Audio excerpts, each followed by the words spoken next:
Welcome to Brain Vision. We can model the lightning bolt.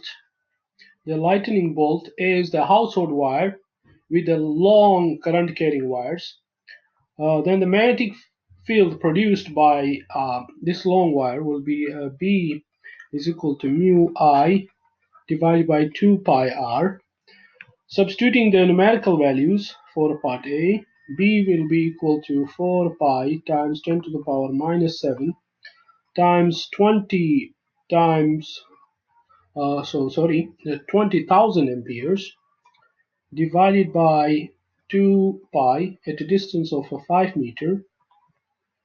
This gives us 8 times 10 to the power minus 4 Tesla.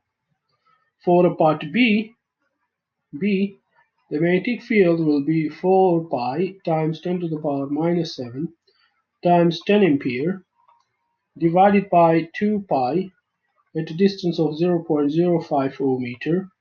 This gives us 4.0 times 10 to the power minus 5 Tesla.